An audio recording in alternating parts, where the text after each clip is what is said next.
मुझे हर्ष है कि इसी समय रामलला जी की प्राण प्रतिष्ठा होगी और उसी समय मेरा अमृत महोत्सव भी अयोध्या मनाया जाएगा। मैं 75वें वर्ष में प्रवेश करूंगा 14 जनवरी को। उसी समय मैं वहीं रहूंगा, क्योंकि मेरा अमृत महोत्सव भी वहीं मनाया जा रहा है। 1008 कुंडी हनुमान महायज्ञ वहाँ हो रहा है, मेरी कथा होगी, लाखों के लोग मुझे सुनने वाले होंगे, मैं तो रहूंगा ही वहाँ पे।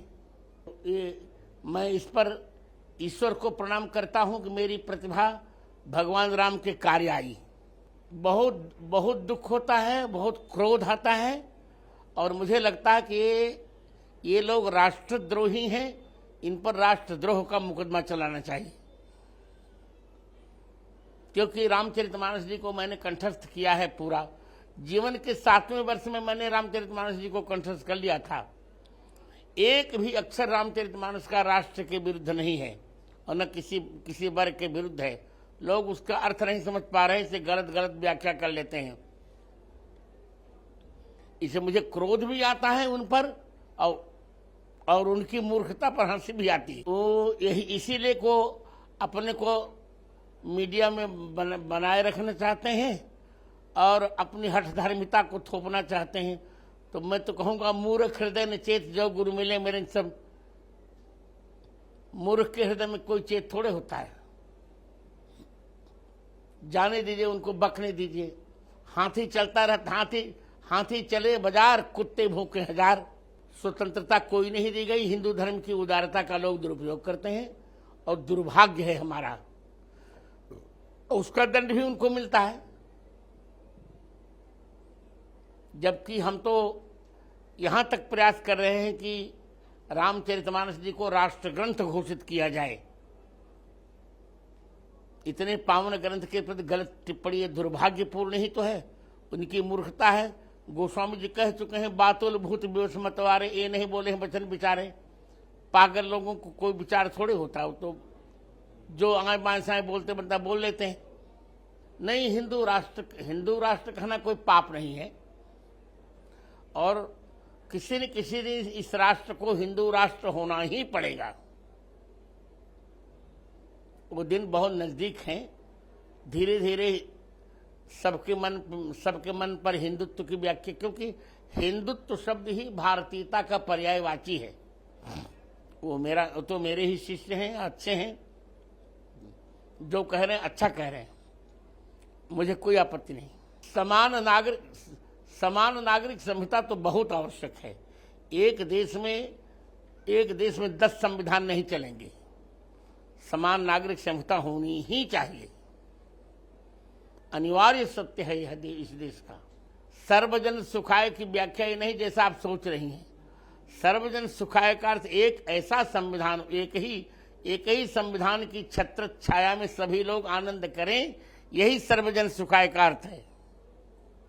10 संविधान की छत्र छाया में कोई सुख थोड़े। सुनिए, 2 नाव पर चढ़कर कोई पार नहीं, अपने गंतव्य को पार नहीं कर सकता ना। एक नाव पर चढ़कर हम अपने गंतव्य को पार कर सकते हैं।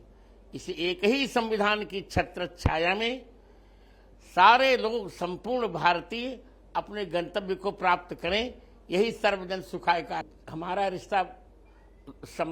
संबंध तो अच्छा है, गुरु शिष्य का संबंध ही है। वो अंधविश्वास नहीं है, चमत्कार सही है, सब कुछ ठीक है उनका। उनकी एक अपनी प्रक्रिया है। ये अलग बात है कि उसको मैं नहीं स्वयं मानता। मैं तो, मुझे पढ़ने लिखने में विश्वास अधिक है। प्रत्येक व्यक्ति के अपने अपने दृष्टिकोण होते हैं, पर वो सब ठीक ठाक है। जो हो रहा अच्छा हो रहा है। मैंने बदलाव नहीं किया, मैंने पुरानी प्रतियों के आधार पर ही कहा है। मेरा यही तो बात है। मैं कुछ कहता हूं, लोग सोचते हैं बदलाव कर लिया। एक भी अक्षर का मैंने कभी बदलाव नहीं किया है।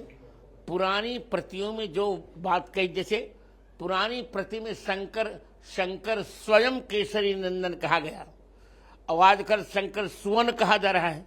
सुवन का अर्थ होता है बेटे। शिव जी के 2 ही तो बेटे थे, गणपति और कार्तिकेय। हनुमान जी स्वयं शिव जी बन गए थे, बेटे थोड़े थे शिव जी के। तो अर्थ न जानने के कारण लोग नया उसमें जोड़ देते हैं। इसलिए मैंने वहां बदलाव में कहीं नहीं रहा हूं। मैं बार बार, ये बदलाव नहीं है, ये पुरानी प्रतियों का सत्य है और यह बहुत आवश्यक है। संत समाज में जो जिनको पढ़ना लिखना कुछ है नहीं, जिनको कुछ पढ़ना लिखना नहीं, केवल पैसे से लेना देना है, वो क्या समझेंगे इसको। संत का अर्थ होता है जो भारतीय संस्कृति का पूरा वेत्ता हो। अब मुझको लगभग 1.5 लाख पृष्ठ कंठस्थ हैं भारतीय संस्कृति के। तो आज तो संतों को बस पैसे से ही लेना देना, टका धर्मस् टका कर्म टकैव परमं तपः, तो क्या समझेंगे आप बताओ।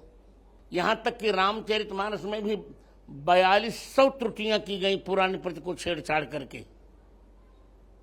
इसे मैंने अलग से संपादन भी रामचरितमानस का किया। मुझ पर मुकदमा भी चलाया गया, अंत में हाई कोर्ट ने मेरे पक्ष में निर्णय दिया।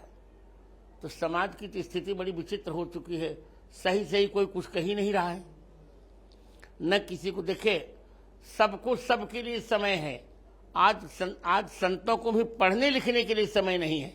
इस पर मेरी व्याख्या भी है, महावीरी व्याख्या छपी है अंग्रेजी हिंदी दोनों में। हनुमान चालीसा में 5 चौपाइयों में इन लोगों ने छेड़छाड़ किया है।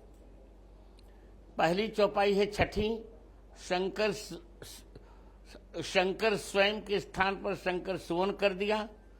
इसके पश्चात सब पर राम तपस्वी राजा 27वीं, राम तपस्वी राजा नहीं होना चाहिए, सब पर राम राय सिर ताजा। इसके पश्चात 32वीं, राम रसायन तुम्हारे पास सदा रहो रघुपति के दासा, नहीं सादर हो रघुपति के दासा। इसके पश्चात जो सतबार पाठ कर कोई नहीं, यह सतबार पाठ कर कोई, यह सतबार पाठ कर जो छोटे बंदे महासुख होई। तो ये हनुमान चालीसा की वास्तविकता है। और मैं तो मानता हूं बहुत लाभ होता है हनुमान चालीसा पढ़ने का प्रत्येक भरत मनुष्य को, और हिंदू को ही नहीं, जिसको भी कल्याण चाहिए प्रत्येक व्यक्ति को हनुमान चालीसा का पाठ करना चाहिए। नहीं, बहुत दुर्भाग्यपूर्ण। एक बात मैं कहूं, राम तुम्हारा वृत्त स्वयं ही काव्य है, कोई कवि बन जाए सहज संभाव्य है। पहली बात यह है, ऐसी फिल्म नहीं बननी चाहिए, और जो फिल्म बनाते हैं वो उसके उन ग्रंथों के वेत्ताओं से संपर्क करें, ज्ञाताओं से संपर्क करें, तब बनाए। जैसे रामानंद सागर ने जब बनाई तो हम लोगों से संपर्क करते थे, बहुत से पट संवाद हम लोगों से स्वयं लिखवाए उन्होंने। इसलिए रामानंद सागर की फिल्म बहुत भले टीवी थी, धारावाहिक था, पर बहुत प्रसिद्ध हुआ। उतनी प्रसिद्धि किसी को हो नहीं पाई। तो फिल्म वालों को भी सोचना चाहिए कि अपने मदान्ध हो जाते हैं ना, तो इनको किसी परिणाम की चिंता नहीं रहती, उसका परिणाम इनको अंत में भोगना पड़ता है।